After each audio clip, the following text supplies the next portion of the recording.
Salam sejahtera Malaysia, denyut nadi suara rakyat bergema di channel ini.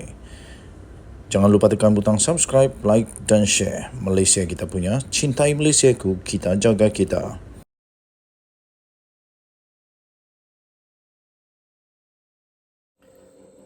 Salam sejahtera Malaysia, denyut nadi suara rakyat terus bergema di channel ini.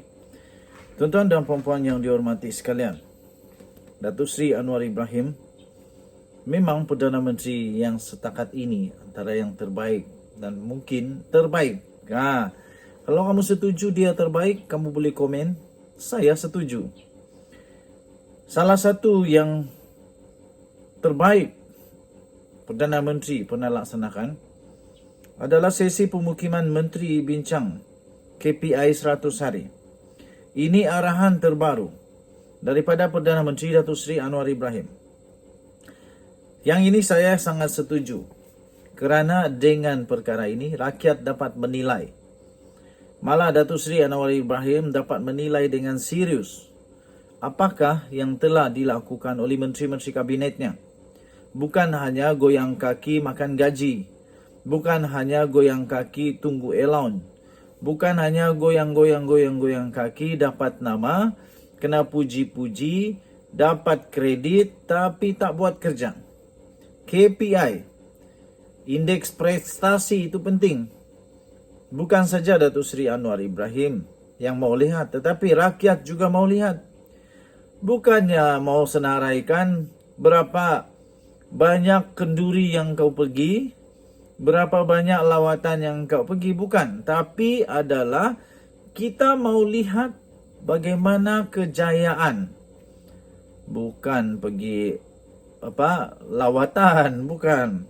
Perdana Menteri Datuk Seri Anwar Ibrahim berkata, anggota kabinet akan mengadakan sesi pemukiman atau retreat minggu depan untuk membentangkan prestasi semasa dan rancangan dalam tempoh 100 hari pertama pentadbirannya.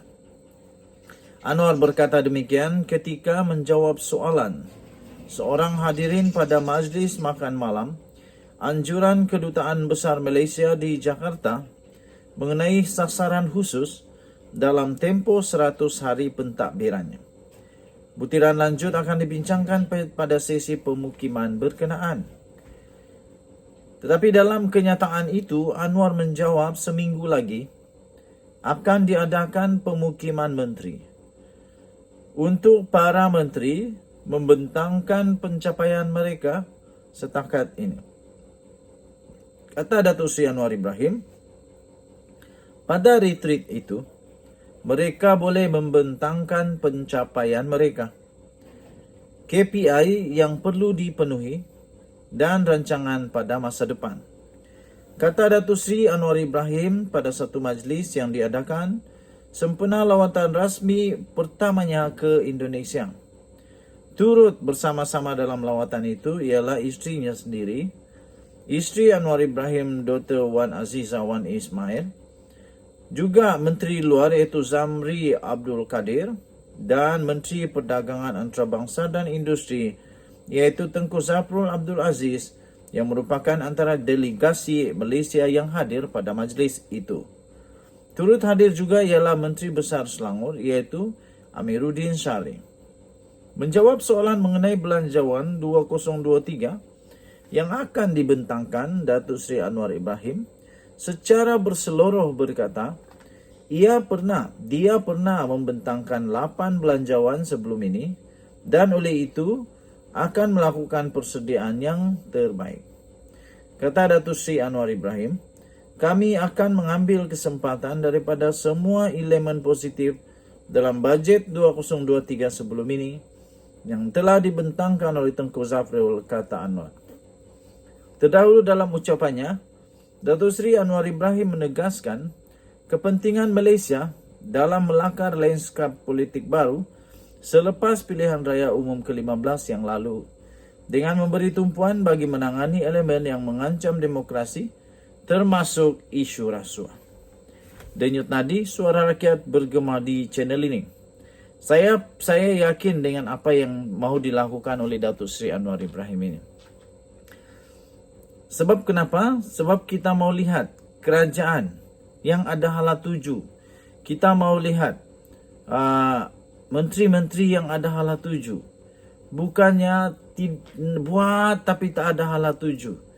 Bukannya untuk untuk hentam saja tanpa hala tuju. Tapi dengan apa yang dilakukan oleh Perdana Menteri Datuk Seri Anwar Ibrahim ini, kita dapat mengetahui dan membuat kesimpulan bahawa Datuk Seri Anwar Ibrahim, Perdana Menteri Malaysia, adalah seorang yang memang ada hala tuju. Beliau tahu apa yang beliau mau lakukan. Beliau sungguh-sungguh teliti dengan apa yang mau dilaksanakan. Ini amat penting bagi seorang Perdana Menteri. Kerana dengan melakukan ini, maka pembaziran, maka ketirisan, maka yang tidak perlu dapat dielakkan. Perbelanjaan dapat dielakkan daripada terlebih-lebih.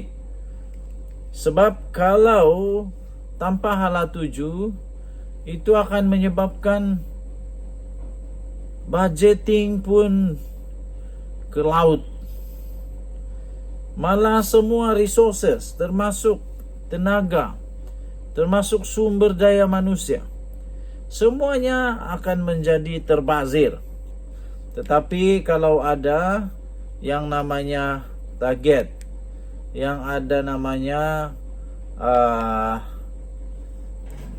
clear punya path, clear guideline, tahu mana nak pergi, macam mana jalannya, macam mana itu kejayaan, macam mana yang dianggap gagal. Mana kata setiap gerak langkah, setiap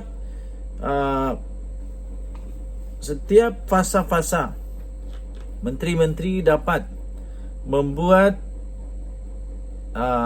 penilaian. Adakah yang mereka lakukan itu on track ataupun semakin terkeluar? Jika on track, okay, keep it up, perbaiki. Tapi kalau out of track, mesti evaluate kenapa out of track dan buat rancangan, perbaiki yang salah, yang salah buat, perbaiki, modified sikit sampai keep in track balik. Ini baru kerajaan yang betul. Bukan hanya sebarang buat saja. Sedar-sedar dah habis berpuluh-puluh bilion. Kerana apa? Kerana mungkin tidak ada hala tuju yang betul. Malah ada juga menteri yang KPI pun tidak faham. Apa bendanya KPI pun tak faham. Sampai yang disenaraikan dalam KPI, pergi melawat lah pula. Pergi melawat orang kahwin, pergi kenduri, macam-macam. Itu bukan KPI. Yang itu orang kampung pun pergi. Orang kampung pun pergi kenduri. Orang kampung pun pergi tahlil kah. Orang kampung pun pergi jumpa warga emas. Itu bukan KPI. Yang itu adalah tugas asasi manusia. Aduh, jadi tahniah diucapkan kepada Kerajaan Perpaduan Datuk Seri Anwar Ibrahim. Kita jumpa lagi. Bye.